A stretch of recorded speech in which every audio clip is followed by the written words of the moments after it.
vraiment besoin d'être réconforté. Et je sais ce que c'est que d'être blessé émotionnellement, mentalement. Vous vous inquiétez pour quelque chose, quelqu'un vous a rejeté, ou vous avez eu une grande perte dans votre vie, et le chagrin et la solitude sont les choses dont je veux parler aujourd'hui et demain.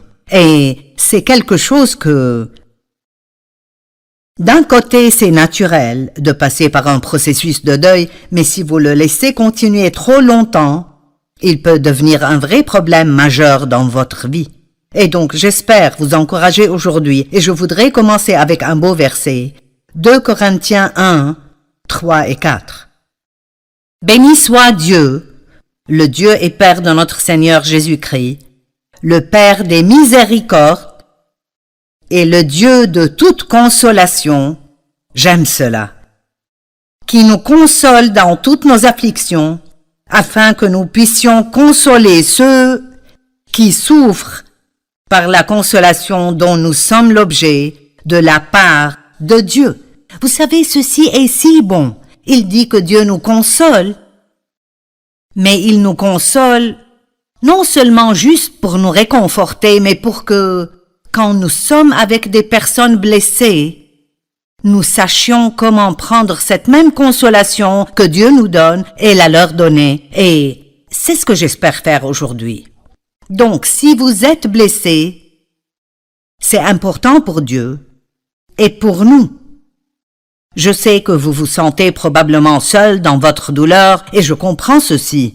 Mais je prie qu'aujourd'hui, ceci vous réjouira et vous donnera de l'espérance pour votre avenir.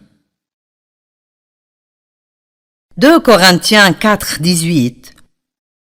Parce que nous regardons non point aux choses visibles, mais à celles qui sont invisibles, car les choses visibles sont passagères et les invisibles sont éternelles. Donc, Paul dit de ne pas juste regarder ce que nous voyons de nos propres yeux, mais de regarder avec le cœur de la foi tout ce que nous ne pouvons pas voir. Et vous savez, la vérité est en fait qu'il y a plus qui arrive dans le monde spirituel que nous ne pouvons pas voir que ce que nous pouvons voir. Je pensais ce matin à comment nous vivons ici sur Terre et nous faisons nos tout petits plans et nous essayons de tout régler pour l'avenir et ce qui arrivera ici et là-bas. Et Dieu a un plan si merveilleux pour nous tous et il veut que nous lui fassions confiance. Et même si vous passez par l'une des pires périodes dans votre vie maintenant et vous ne voyez pas comment il y aurait une façon d'être heureux de nouveau, je veux vous dire que Dieu a un bon plan pour vous. Et si vous croyez cela, tout ce que nous recevons de Dieu vient de croire en ses promesses. Nous recevons de Dieu quand nous croyons ses promesses. En fait, le mot recevoir veut dire croire et le mot croire veut dire recevoir. Donc, qu'importe combien vous avez mal, Dieu veut que vous ayez l'espérance que les choses peuvent et vont changer et que vous avez un bel avenir devant vous. Maintenant, vous n'avez pas besoin d'être seul pour vous sentir seul. Vous pouvez être dans une salle pleine de gens et vous sentir seul. Si vous êtes timide et anxieux, et peut-être que personne ne vient vers vous et vous parle, et le diable peut vous dire plusieurs mensonges, les gens ne vous aiment pas, vous êtes déplacé ici. Donc, vous pouvez être avec d'autres personnes et vous pouvez avoir un problème qu'ils ne connaissent pas et que vous ne pouvez pas leur dire, donc vous êtes blessé et ils sont autour de vous à rire et à se réjouir et vous vous sentez seul, vous n'avez pas besoin d'être seul pour vous sentir seul et vous pouvez être seul sans vous sentir seul. Je veux le dire de nouveau. Vous n'avez pas besoin d'être seul pour vous sentir seul et vous pouvez être seul sans vous sentir seul parce que la vérité est que nous ne sommes jamais seuls parce que Dieu dit qu'il ne nous laissera et ne nous abandonnera jamais. Maintenant, je comprends que nous voulons quelque chose que nous pouvons voir et toucher, mais si vous vous sentez seul parce que vous vivez seul, la chose à faire et de demander que Dieu vous dirige dans ce que vous faites. Parfois, quand nous sommes blessés, nous voulons ne rien faire et nous voulons que quelqu'un vienne et qu'il fasse quelque chose pour nous. Mais je vous dis que n'importe combien vous vous sentez seul, il y a d'autres personnes autour de vous qui se sentent tout aussi seules et ce que vous pouvez faire est de tendre la main vers quelqu'un d'autre et l'aider. Mais parlons de raisons pour le chagrin et la solitude. On m'a dit que le chagrin et la solitude sont deux des problèmes majeurs dans notre société aujourd'hui. Et je veux dire que le deuil après une grande perte est naturel et est nécessaire. Si vous ne vous laissez jamais faire cela, vous pouvez avoir beaucoup de douleurs coincées à l'intérieur de vous qui fait mal. Mais le deuil, d'une façon bonne et saine, est différent de laisser un esprit de deuil submerger votre vie, jusqu'au point où vous vivez dans cet état de deuil tout le temps. Et ceci est très intéressant sous la loi de l'Ancien Testament. Ils avaient un certain nombre de jours pour pleurer après une perte et ensuite ils devaient continuer leur vie. Même Dieu a dit au prophète Samuel, qui avait oint Saül comme roi, quand Saül a fait des fautes et Dieu a regretté de l'avoir choisi comme roi, et il a dû lui retirer cette position. Samuel avait investi tellement dans la vie de Saül et il était si déçu et il pleurait et était en deuil pour Saül. Et dans 1 Samuel 16, Dieu a dit à Samuel, « Quand cesseras-tu de pleurer sur Saül? Car j'ai oint un nouveau roi pour qu'il prenne sa place. » Et donc, Dieu lui disait clairement, « C'est le moment maintenant pour que tu lâches cela et allons de l'avant avec le plan que j'ai maintenant. » Et l'autre exemple ou situation se trouve dans Deutéronome quand Moïse est mort et les gens avaient 30 jours pour pleurer sur lui. Et à la fin de ces 30 jours, Dieu a dit à Josué, « Moïse est mort, c'est le moment de continuer. » Je ne suggère pas que si vous avez perdu un proche que vous n'avez que 30 jours pour dépasser cela.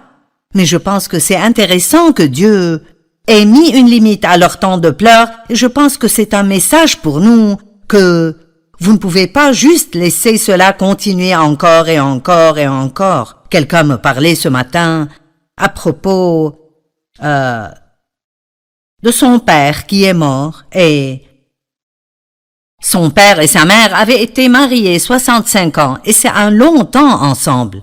Et il me disait combien c'était difficile pour sa mère et ça faisait 4 mois que le père était mort. Et il a dit, on dit que ça prend près d'1 an. Eh bien, je comprends cela et il y aura toujours des temps ou des choses qui vous rappellent de quelqu'un que vous avez perdu ou quelqu'un dit quelque chose et vous pouvez ressentir une autre vague de cette solitude et de ce chagrin. Mais la vérité est que si vous êtes vivant et vous respirez, alors Dieu a un plan pour votre vie et Dieu a un but pour votre vie et vous ne voulez pas manquer cela en restant coincé dans ce qui était et ne sera plus jamais. Amen? D'accord. Les gens peuvent se sentir seuls parce qu'ils sont extrêmement timides, ils sont très farouches et ne vont jamais vers personne. Ils s'isolent et espèrent que d'autres personnes viendront vers eux. Des gens peuvent se sentir seuls ou ils peuvent pleurer parce qu'ils ont été rejetés dans leur vie. On a abusé d'eux. Ils ont eu une enfance douloureuse et dysfonctionnelle et c'est beaucoup d'entre vous. Et à cause de ce qui m'était arrivé, je n'ai jamais senti que j'avais ma place. J'avais ce grand secret caché à l'intérieur de moi que je ne pouvais raconter à personne et donc je sentais que personne ne me comprenait. Je me demande combien de personnes regardent maintenant et sentent que personne ne vous comprend vraiment. Eh bien, Dieu vous comprend. Et la Bible dit que nous avons un grand prêtre. Ceci est dans Hébreux 4, 15 et 16. Nous avons un grand prêtre, Jésus, qui comprend nos faiblesses, nos incapacités, nos tempéraments. Il nous comprend parce qu'il avait un corps tout comme le nôtre et est passé par tout ce que nous traversons. Donc, cela me réconforte toujours que Jésus me comprend. Il me comprend vraiment. Et il est avec nous tout le temps et il nous aime. Une personne pourrait être solitaire ou pleurer à cause d'un divorce parce que quelqu'un de proche est mort. Ceux qui sont plus âgés peuvent parfois se sentir seuls. Ils sentent que leur vie est terminée, qu'il n'y a plus rien pour eux. Mais ici de nouveau, tant que vous respirez et vous êtes en vie, Dieu a un but et un plan pour vous.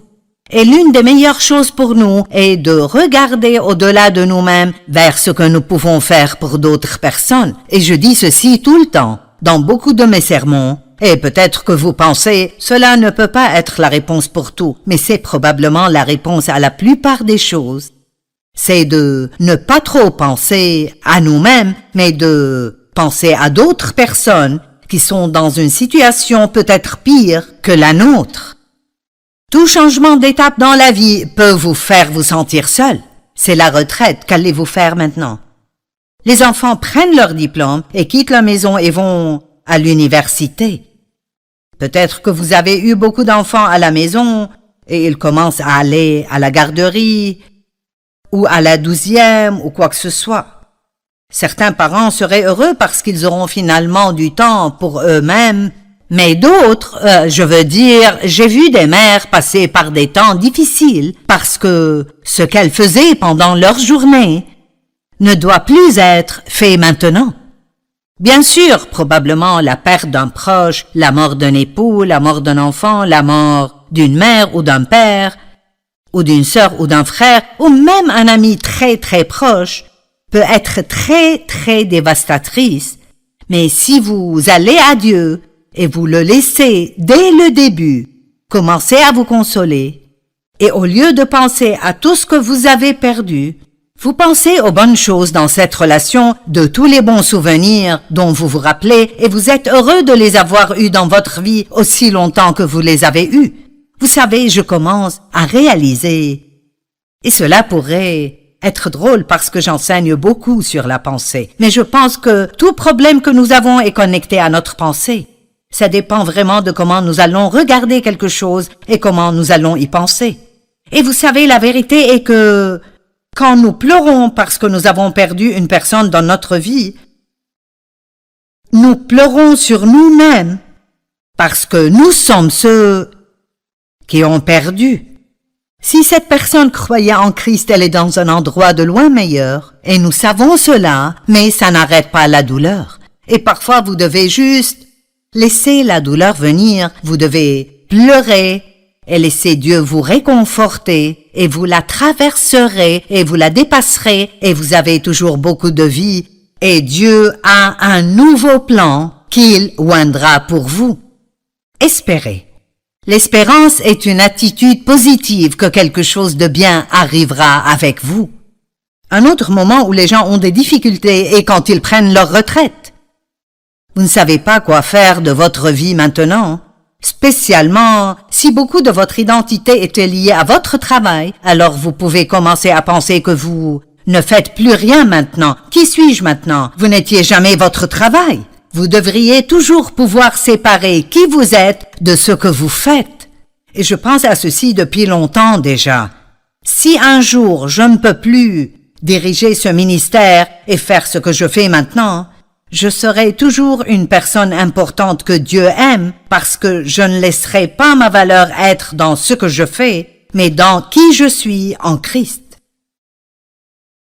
Peut-être que vous avez perdu votre maison dans une catastrophe naturelle. Imaginez cela. Perdre toutes vos photos et toutes les choses que vous avez amassées à travers les années, les cadeaux que des gens vous ont donnés, et perdre tous vos habits et votre maison est en ruine. Imaginez combien cela serait difficile. Et j'ai vu des gens qui laissent cela les dévaster. Et ils entrent dans des dépressions profondes. Mais j'ai vu des gens qui disent « J'ai ma vie ». Ces choses étaient juste des choses et je peux les remplacer. Beaucoup de cela a à voir avec la façon dont nous voyons les choses et l'attitude que nous décidons d'avoir. Les parents célibataires peuvent se sentir très seuls et je comprends cela. J'étais une mère célibataire pendant un temps, après que mon premier fils ne naisse, mais Dieu merci. Dieu a envoyé Dave Meyer dans ma vie. Et lui et moi, nous nous sommes mariés quand mon fils avait juste un peu plus qu'1 an. Il avait 1 an et même pas 1 mois entier de plus. Mais il y avait une période de temps où j'étais une mère célibataire et l'homme que j'avais épousé avant n'était pas vraiment un père de toute façon. Et je sais que c'est dur, je sais que les choses sont chères et que c'est difficile et vous devez prendre toutes les décisions tout seul. Mais ici aussi, Dieu vous donnera toujours de la grâce dans votre situation. Et je crois vraiment cela. Je crois que si vous êtes un parent célibataire, Dieu vous donnera la grâce de faire tout ce que vous devez faire. Il vous donnera la grâce que quelqu'un d'autre n'aurait pas. Mais c'est important que vous gardiez une bonne attitude. C'est vraiment difficile d'avoir la grâce de Dieu et de se plaindre tout le temps de notre situation. Donc, commencez par aligner votre bouche avec la parole de Dieu et dites « Je crois que Dieu me fortifiera chaque jour et me donnera la capacité de faire ce que j'ai besoin de faire. » Et communiquez avec d'autres personnes qui sont dans la même situation que vous, pas juste pour vous plaindre à propos de combien c'est difficile, mais pour que vous puissiez partager des idées concernant des façons dont vous pouvez faire face aux défis que vous avez.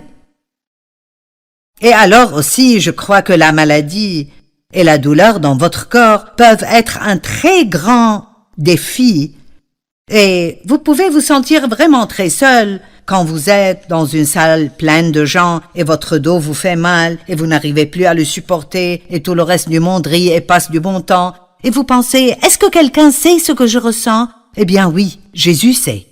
Il sait ce que vous ressentez. Il vous comprend. Il sait ce que vous ressentez et il a un bon plan pour votre vie. Le mot solitude, la définition centrale de ce mot est d'être abandonné. Je sais ce que c'est que d'être abandonné. Vous me regardez maintenant et j'ai une belle vie. Je suis à la télé à partager l'Évangile avec des gens partout dans le monde. J'ai écrit des tas de livres et Dieu est juste si bon envers moi. Mais il y a eu un temps dans ma vie où en fait pratiquement j'étais sans abri. Je n'ai jamais dû dormir dans la rue, mais quand je suis sortie de l'hôpital avec mon premier bébé, eh bien mon mari, l'homme que j'ai épousé en premier, c'était plutôt le gamin que j'ai épousé en premier. J'avais 18 ans et il avait 19 ans et aucun de nous deux ne pensait clairement. Et quand j'étais enceinte, il m'a abandonnée et est allé avec une autre femme et vivait juste à côté de là où nous vivions et donc quand je suis sortie de l'hôpital avec le bébé, je ne savais où aller. Il est venu et m'a prise mais il a fini par appeler une proche, une femme qui avait épousé l'un de ses frères. Ils étaient divorcés, mais elle était une chrétienne et il sentait que peut-être elle nous aiderait parce qu'elle était une bonne femme. Et elle l'a fait. Elle nous a laissé vivre chez elle. Mais j'ai été abandonnée. Quand je l'ai épousé, nous sommes allés en Californie et Albuquerque, Nouvelle-Mexique d'abord, et une nuit, il n'est juste pas rentré. Et il m'a abandonnée là, et il a fait la même chose de nouveau en Californie. Donc je connais la solitude et la douleur d'être abandonné. Mais vous savez quoi? Regardez-moi maintenant. Et c'est cela que je veux que vous compreniez aujourd'hui. Quoi que soit ce que vous traversez maintenant, ne restez pas coincé là. Pleurez comme il faut, puis dites à Dieu ce que vous ressentez. Passez par toutes les phases possibles, mais espérez pour votre avenir. La Bible dit que alors que tout portait au contraire, Abraham a eu confiance, plein d'espérance qu'il verrait les promesses de Dieu s'accomplir dans sa vie. Vous savez, il y a tellement de merveilleux exemples bibliques. Jésus a été abandonné sur la croix. Et il a dit, mon Dieu, pourquoi m'as-tu abandonné? Imaginez cela. Imaginez cela. Dans le jardin de Gethsémane, il a demandé à ses disciples, ne pouvez-vous pas prier avec moi 1 heure? Imaginez ce à quoi il faisait face, sachant ce à quoi il ferait face, ce qu'il traversait, et ses 12 meilleurs amis dans lesquels il a investi de sa vie. Il ne pouvait même pas rester réveillé 1 heure pour prier avec lui et l'encourager. Ce n'est pas étonnant que la Bible dise que Jésus nous comprend, parce qu'il a été tenté de toutes les manières, tout comme nous le sommes, et pourtant il n'a jamais péché. Paul a été abandonné. Écoutez ceci. 2 Timothée 4, 14 à 17. Alexandre l'orfèvre a fait preuve de beaucoup de méchanceté à mon égard. Le Seigneur lui donnera ce que lui auront valu ses actes. Garde-toi de lui, car il s'est opposé avec acharnement à notre prédication. La première fois que j'ai eu à présenter ma défense au tribunal, personne n'est venu. Personne n'est venu pour m'assister. Tout le monde m'a abandonné. Que Dieu ne les punisse pas. J'aime cela. Il dit, regardez, personne ne m'a aidé, tout le monde m'a abandonné. Toutes ces personnes dans lesquelles Paul a investi de sa vie, quand il avait besoin d'eux, ils n'étaient pas là pour lui, mais sa première réaction était que Dieu ne les punisse pas. Écoutez, si vous pouvez prier des bénédictions sur les personnes qui vous ont blessé, vous êtes en chemin vers une grande percée. Mais écoutez, c'est le Seigneur qui m'a assisté. J'aime ceci. Vous ne sentez peut-être pas la présence de Dieu. Vous ne pouvez pas le voir de vos yeux physiques, mais Dieu est avec vous. Je veux que vous compreniez cela. Dieu est avec vous et il a un plan pour vous. Et toute chose doit arriver à sa fin, mais les fins engendrent toujours de nouveaux commencements. Pouvez-vous garder cela dans votre cœur? Les fins font toujours de la place pour de nouveaux commencements. Il n'y a rien que je puisse vous dire aujourd'hui qui soulagera la douleur que vous ressentez. Mais si vous allez de l'avant et ressentez la douleur d'une façon saine et vous laissez Dieu vous aider, vous pouvez sortir de cela comme quelqu'un qui est prêt à servir de problème en vous, mais en la personne qui vous a fait ça. Mais quand vous étiez enfant, vous ne saviez pas cela, donc vous avez commencé à porter ce fardeau qu'il y a un problème en vous. Et ensuite, même quand vous recevez Christ, avant de vraiment renouveler votre pensée et de savoir qui vous êtes en lui, à chaque fois que vous faites la plus petite chose de la mauvaise façon, vous vous sentez coupable et condamné, parfois pendant des jours et des semaines à la fois. Je me sentais coupable quand je ne me sentais pas coupable. Et je suis sérieuse à ce sujet. Je veux dire, j'avais un grand problème avec le truc de la culpabilisation. Je le portais comme un fardeau invisible sur mon dos partout où j'allais. Et j'essayais d'enseigner la parole et de suivre l'appel de Dieu sur ma vie, mais j'avais un vrai problème avec ça. Combien d'entre vous ont des problèmes avec la culpabilisation? Allez, je veux voir. Jusqu'à maintenant? Et vous êtes un croyant depuis longtemps. Mais la Bible dit, si quelqu'un est en Christ, il est une nouvelle créature. Les choses anciennes sont passées, voici toutes choses sont devenues nouvelles. C'est 2 Corinthiens 5, 17. 2 Corinthiens 5, 21 dit, celui qui n'a point connu le péché, il l'a fait devenir péché pour nous, afin que nous devenions justice de Dieu en Christ.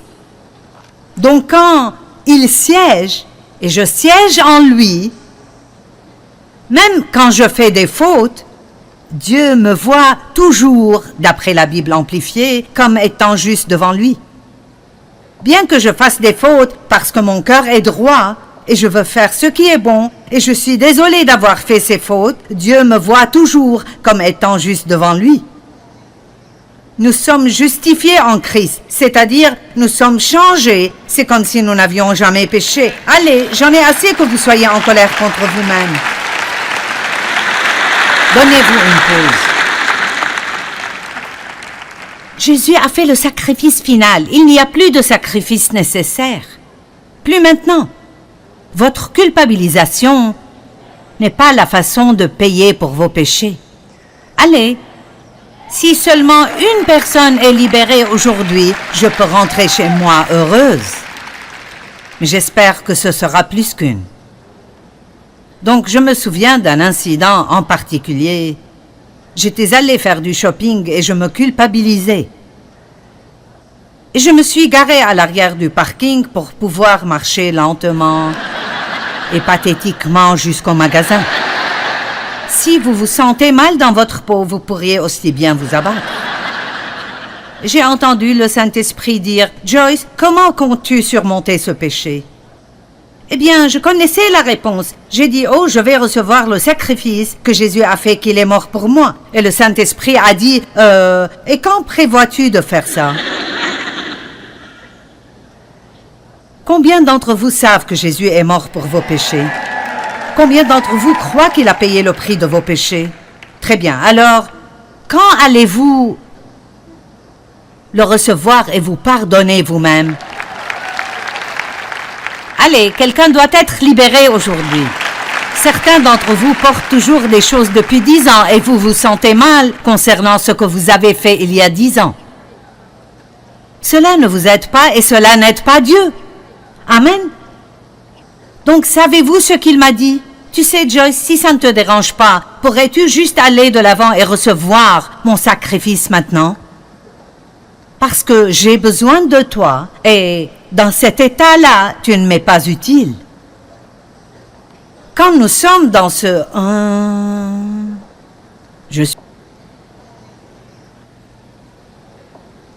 j'ai fait de vous mes outils choisis.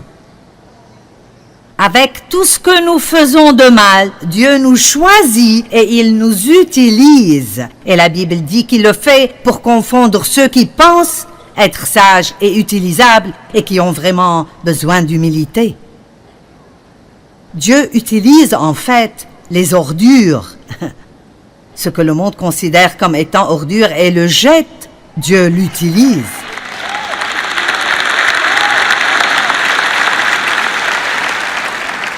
Vous ne comprenez simplement pas combien c'est ridicule que je fasse ce que je fais. Je veux dire, abuser pendant 15 ans, marié au premier gars venu parce que je pensais que j'étais sans valeur, c'était 5 années supplémentaires de tourments et de torture. J'aurais voulu aller à l'université, mais je ne pouvais pas le faire parce que je voulais juste sortir de la maison de mon père et pouvoir prendre soin de moi pour que personne ne puisse plus jamais me contrôler. Et mes enseignants ont reconnu que j'étais douée pour l'écriture et ils voulaient vraiment que j'aie une bourse de journalisme. Eh bien, je n'ai jamais pu aller obtenir cette éducation pour écrire et j'ai écrit 135 livres.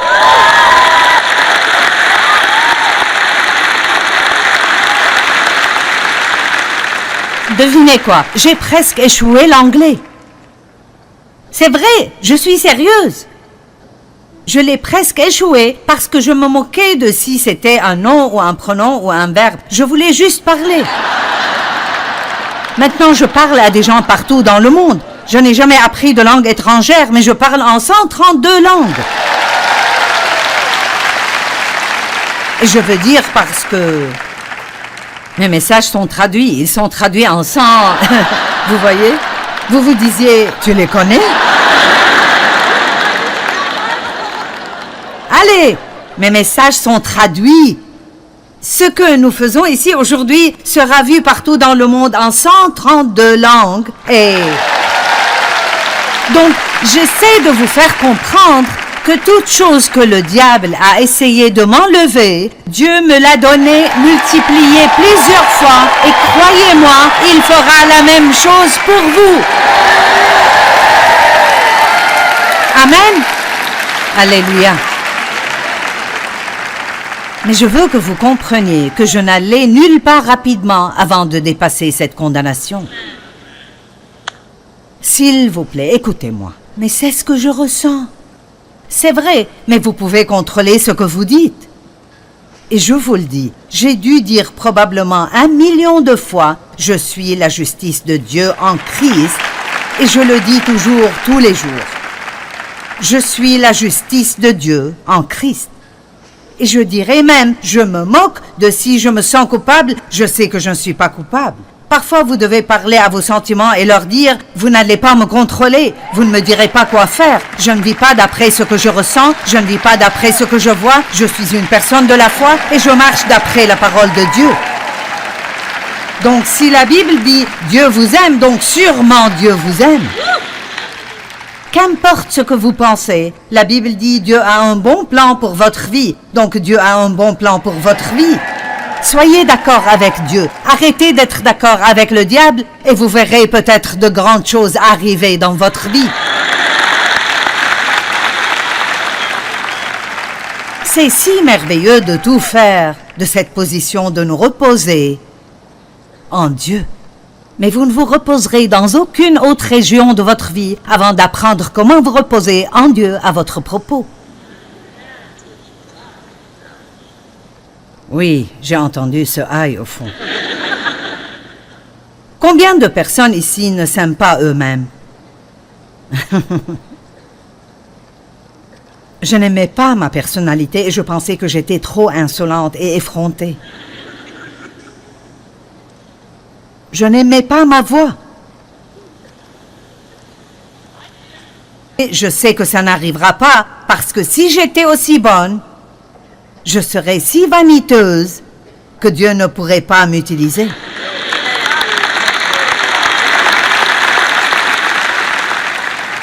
Dieu garde quelques faiblesses en nous pour nous garder humbles. Et jusque-là, je n'ai prêché aucun mot de mon message. Mais je pense que ça va, je ne sais pas.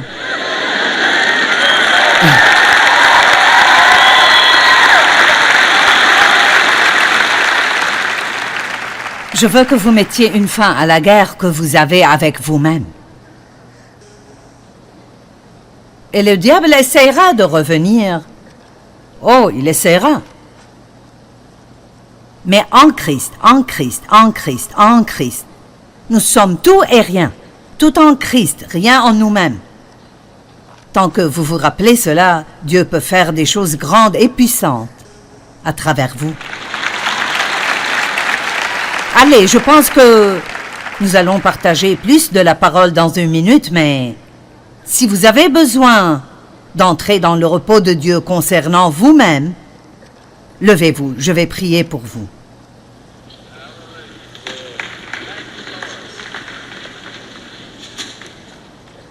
C'est merveilleux parce que c'est presque 80% de l'Église.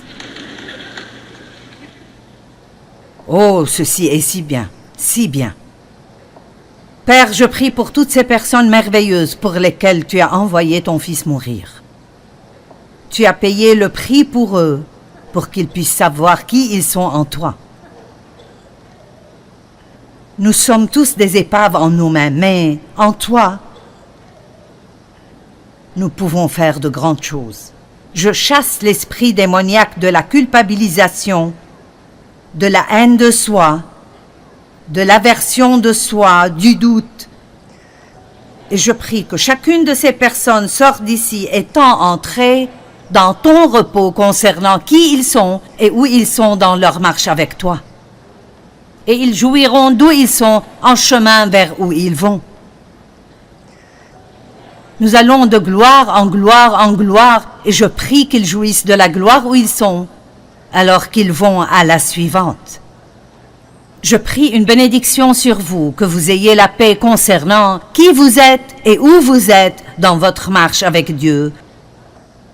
Vous vous asseyez, vous vous tenez debout, vous marchez, et puis finalement vous pouvez courir votre course. Je n'aurais pas pu faire ma course maintenant si je ne savais pas comment m'asseoir, comment siéger en Christ. Qu'est-ce que la Bible nous dit à propos de notre marche? Marcher dans la foi, 2 Corinthiens 5, 7, car nous marchons par la foi, nous régissons notre vie, d'après notre foi, respectant la relation de l'homme avec Dieu et les choses divines. Nous ne marchons point par la vue ou les apparences. Je voulais parler plus de la foi, mais je ne sais pas si j'irai aussi loin. Nous devons marcher dans l'amour. En ce qui me concerne, ces deux premières choses sont les plus importantes de toutes. Je veux dire, l'apôtre a même dit dans l'un des épîtres que la raison même de toute chose que nous faisons ici est de marcher dans la foi et demeurer dans l'amour. Car la foi n'agit que par l'amour, d'après Galates 5:6. Qu'importe combien de foi nous avons, si nous ne savons pas que Dieu nous aime, cette foi ne sera jamais assez forte pour nous faire aider. Et marcher dans l'amour avec d'autres personnes est si important. Pardonnez à ceux qui vous ont fait du mal et soyez gentils et miséricordieux envers les gens. Soyez bons et croyez le meilleur à propos des gens. Aidez les personnes qui sont en difficulté. Passez votre vie à être une bénédiction au lieu de passer votre vie à prier pour être béni.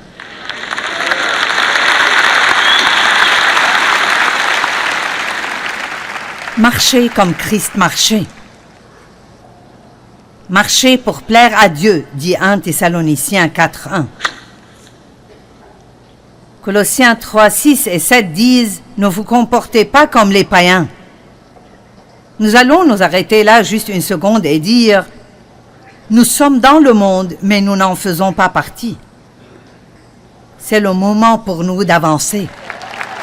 Allez, c'est le moment pour nous de choisir d'être excellents et d'arrêter de nous comporter comme le reste du monde. La Bible dit « Sortez donc du milieu d'eux et séparez-vous ». Maintenant, cela ne veut pas dire que nous sommes meilleurs que tous les autres ou que nous n'aurons rien à voir avec un non-croyant. Nous devrions pas être proches et amis intimes de non-croyants, mais nous devons être leurs amis et nous devrions leur montrer l'amour parce que sinon, nous ne leur montrons pas Christ. Mais nous ne pouvons pas devenir comme eux. Je dis toujours, passez du temps avec les non-croyants tant que vous les affectez et ils ne vous infectent pas. Amen. Si nous ignorons et évitons tous les non-croyants, et là, de vous-même. La plupart d'entre nous pensent que si nous obtenons ce que nous voulons, si nous obtenons juste les choses que nous voulons, alors nous serons heureux. Mais la vérité est que les choses ne peuvent pas vous rendre heureux. Vous aurez peut-être un plaisir momentané, mais cette nouvelle chose devient une chose ancienne et ensuite vous devez avoir une autre chose pour vous rendre heureux. Mais j'ai trouvé dans la parole de Dieu et d'après ma propre expérience, et l'expérience est importante parce que la Bible dit que nous apprenons par la parole de Dieu et les expériences de la vie. Et quand je lis quelque chose dans la Bible qui est une promesse, mais ensuite j'en fais l'expérience, ça rend cela doublement plus efficace.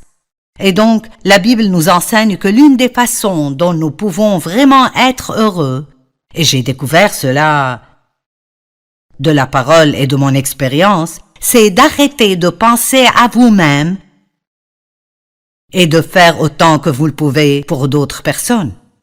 Dans Galates 6, il dit « Pratiquons le bien envers tous, et surtout envers les frères en la foi ». Ça veut dire que votre pensée doit être remplie de façon dont vous pouvez être une bénédiction pour d'autres personnes. Mais pour faire cela, nous devons demander à Dieu de nous aider à écarter l'obstacle du moi. Donc, voyons ce que la Bible dit à ce sujet. La parole de Dieu nous dit qu'il y a une vie supérieure et une vie inférieure. Et la vie inférieure serait la vie vécue d'après les standards du monde. La vie supérieure serait la vie vécue d'après les standards de Dieu.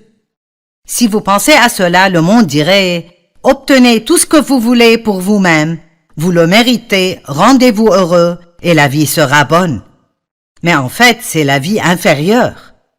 Dieu dit « Ne pensez pas à vous-même, demandez-moi ce que vous voulez, jetez vos fardeaux sur moi et faites-moi confiance pour faire ce que je sais est le meilleur pour vous et utilisez votre temps, votre argent, vos ressources et vos efforts pour être une bénédiction pour d'autres personnes et c'est la vie supérieure et vous aurez une joie que vous ne connaîtrez jamais si vous vivez la vie inférieure. » Marc 8, 34 et 35 dit Puis, ayant appelé la foule avec ses disciples, il leur dit, si quelqu'un veut venir après moi, vous n'allez pas aimer cette partie.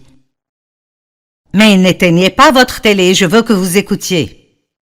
Si quelqu'un veut venir après moi, qu'il renonce à lui-même, aïe, s'oublie, s'ignore, se déshérite et se perde de vue, lui et tous ses intérêts, cela ne semble pas être amusant.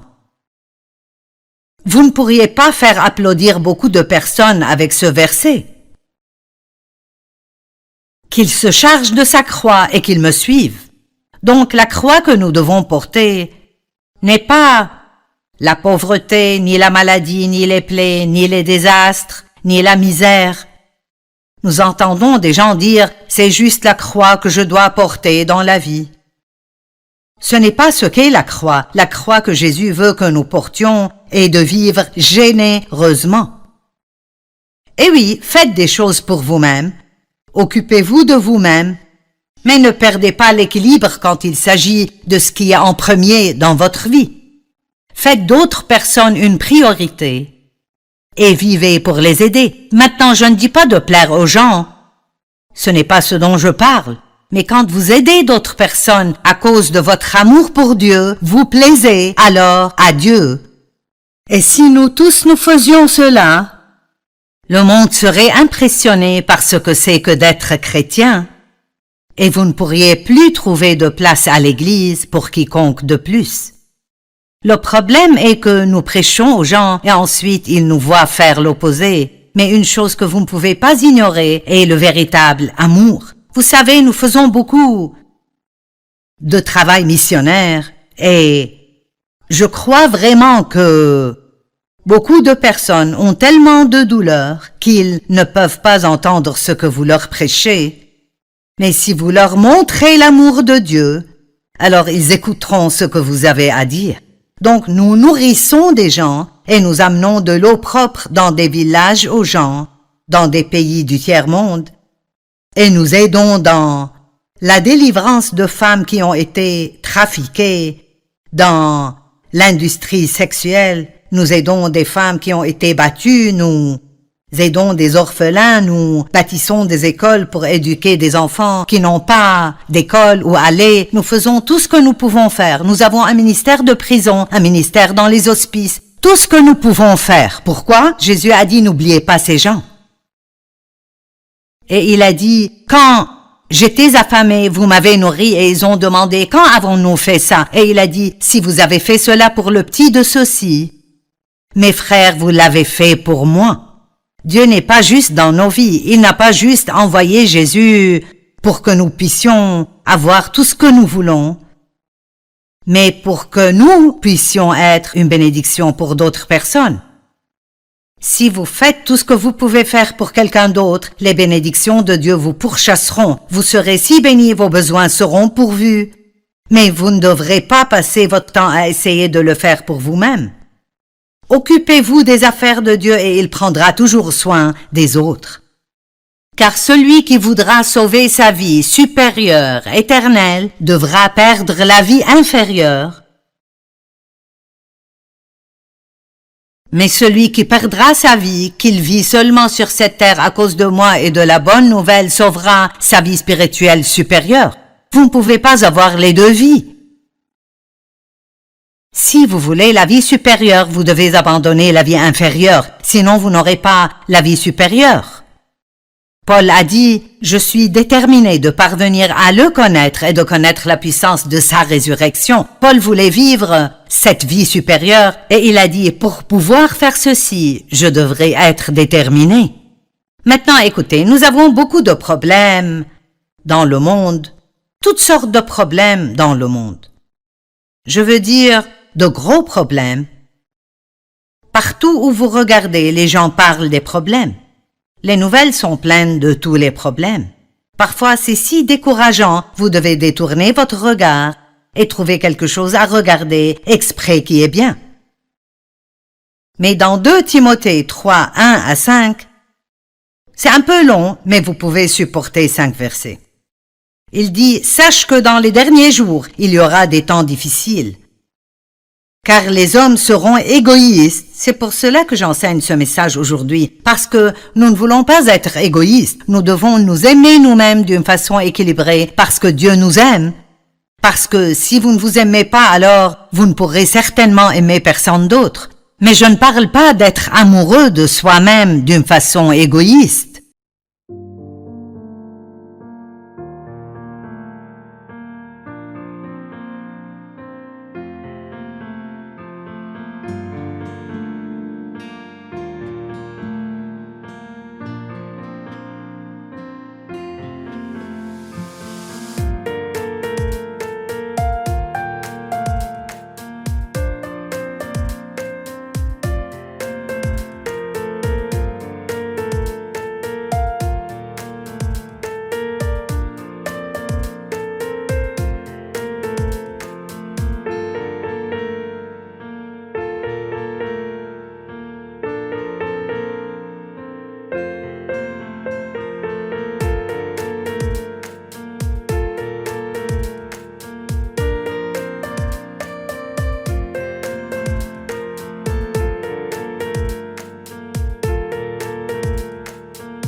Je parle d'aimer ce que Dieu vous a créé pour que vous le soyez.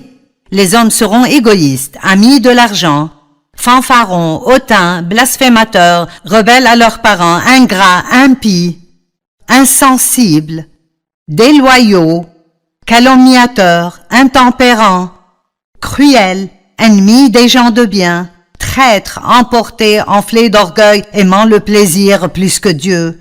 J'ai presque fini.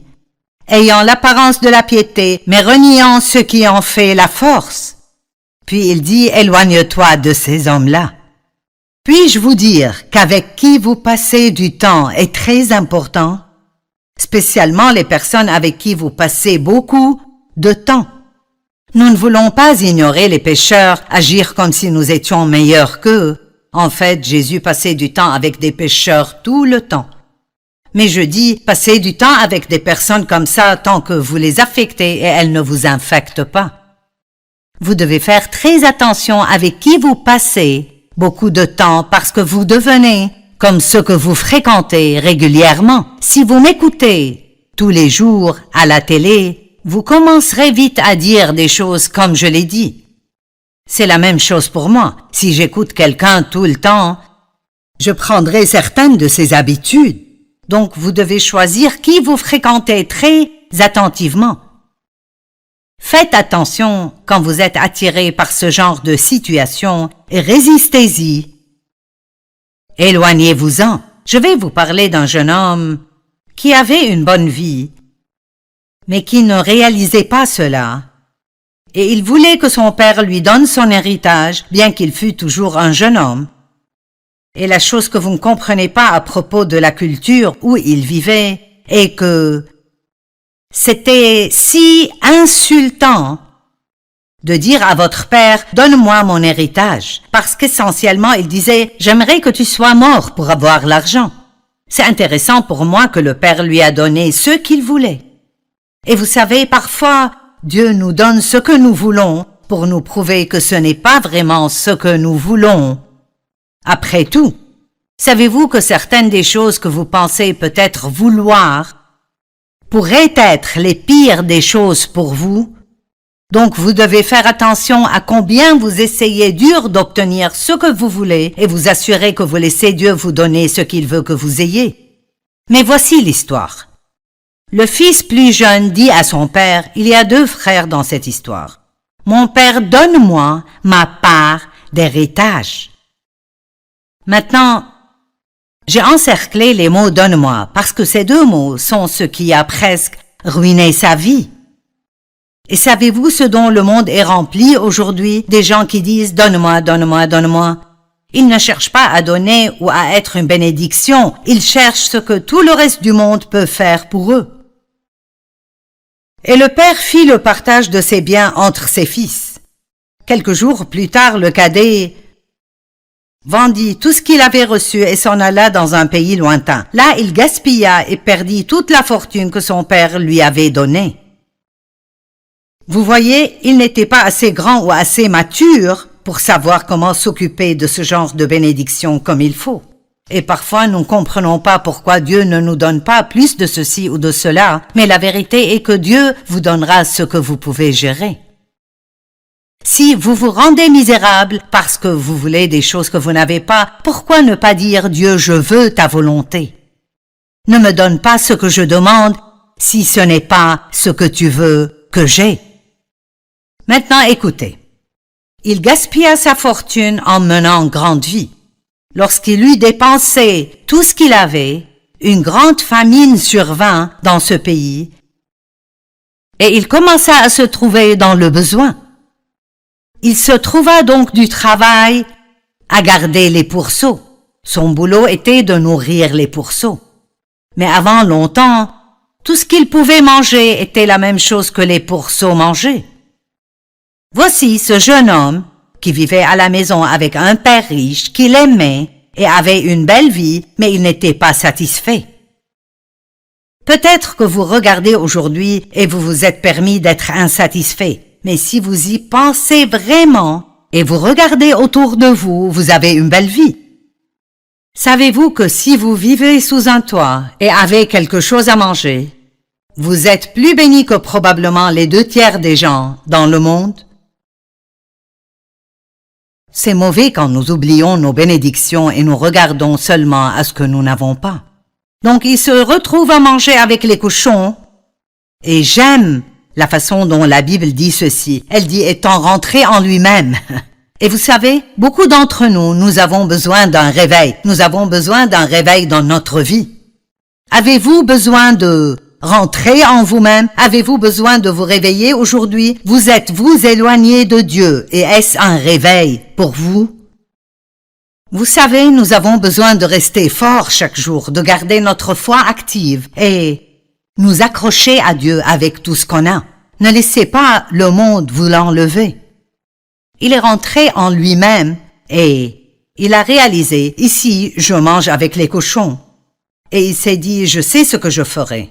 J'irai à la maison, vers mon père, et je lui dirai, mon père, je ne suis plus digne d'être appelé ton fils. Mais me prendras-tu? Il a dit, je me lèverai, j'irai vers mon père, et je lui dirai, mon père, j'ai péché contre le ciel et contre toi, et Dieu est si bon. Et il est le maître des secondes chances, et des troisièmes chances, et des quatrièmes chances.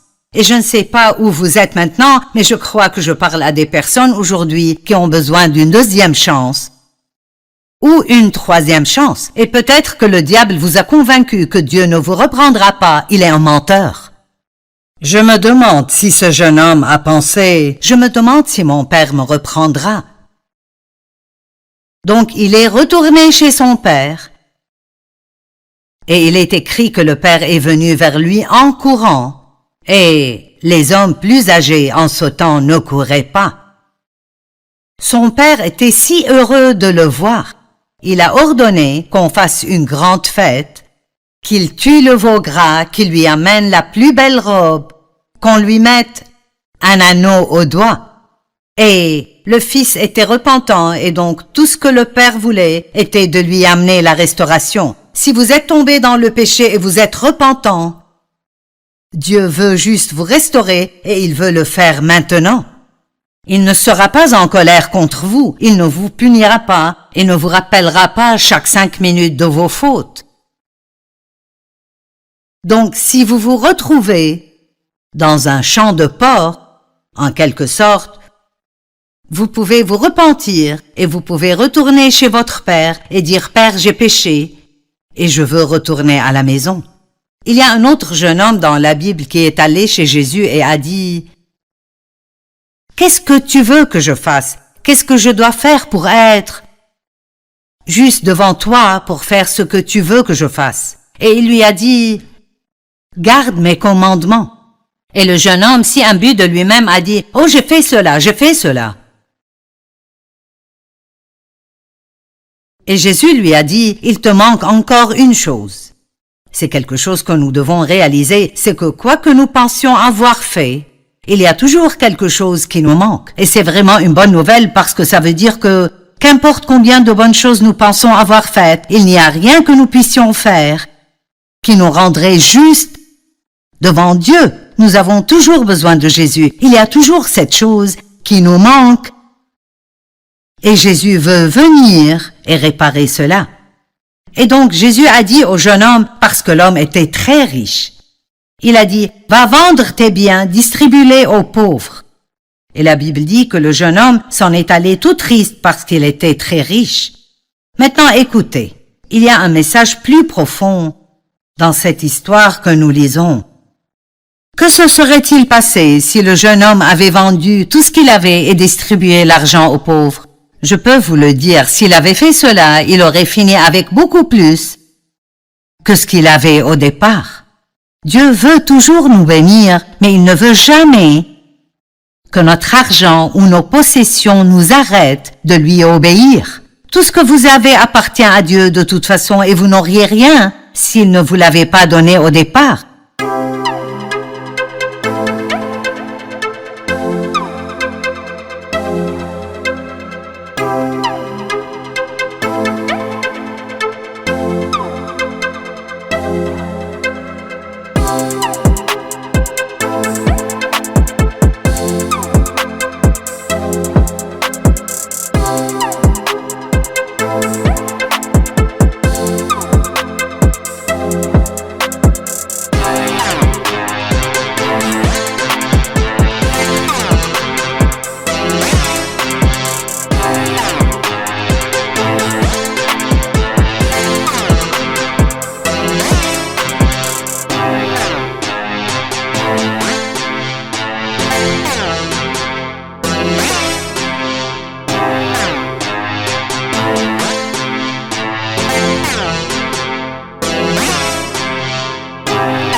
Faites attention de ne pas laisser votre argent et vos possessions vous rendre égoïste.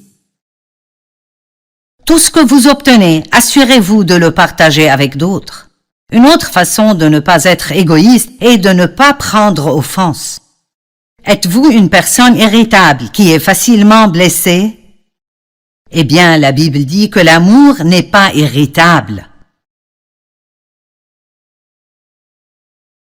Marc 4, 14 dit « Le semeur sème la parole ». Le verset 15 « Certaines personnes se trouvent au bord du chemin où la parole a été semée. À peine l'ont-ils entendu que Satan vient arracher la parole qui a été semée en eux. Puis il y a ceux qui reçoivent la semence sur le sol rocailleux. Quand ils entendent la parole, ils l'acceptent avec joie. » Il dit ici, comme vous lisez l'histoire entière, que certains ont été offensés, d'autres sont trompés par la séduction de l'argent et des richesses. Le diable fera tout pour vous arrêter de laisser cette parole prendre racine dans votre cœur. Vous pourriez aller à l'église et entendre un merveilleux message de votre pasteur, et peut-être le voir conduire hors du parc de stationnement et il a une meilleure voiture que vous et tout d'un coup vous êtes offensé et vous le jugez et vous dites « Eh bien, il ne devrait pas conduire une voiture comme ça. » Vous n'êtes jamais jaloux de personne si vous avez ce qu'ils ont. Vous êtes jaloux de personnes qui ont plus que ce que vous avez. Et voici la morale de cette histoire. Vous auriez pu avoir aimé son message et ça aurait pu être une parole merveilleuse, mais si vous êtes offensé avant de rentrer chez vous, l'ennemi peut vous voler cela. Ne permettez pas à l'offense de ruiner votre relation avec Dieu. Matthieu 24 parle des signes de la fin des temps. Et dans le verset 10, il dit « Beaucoup seront offensés ». Il y a beaucoup de personnes en colère aujourd'hui. Il ne faut vraiment pas beaucoup pour mettre les gens en colère. Et l'une des raisons est que les gens sont si égoïstes et centrés sur soi que si vous ne leur donnez pas ce qu'ils veulent, ils se mettront en colère. Mais l'amour n'est pas aisément offensé. Une autre chose pour laquelle nous devons faire très attention est de ne pas penser à nous-mêmes excessivement. Essayez juste de vous enlever de votre pensée et de demander à Dieu qui vous pouvez aider. Romains 12, 1 à 3 dit « Je vous exhorte donc, frères et sœurs, par les compassions de Dieu, à offrir vos corps comme un sacrifice vivant, saint, agréable à Dieu, ce qui sera un culte raisonnable. Ne vous conformez pas au siècle présent, mais soyez transformés par le renouvellement de l'intelligence. Par la grâce qui m'a été donnée, je dis à chacun de vous de n'avoir pas de lui-même une trop haute opinion. Ou peut-être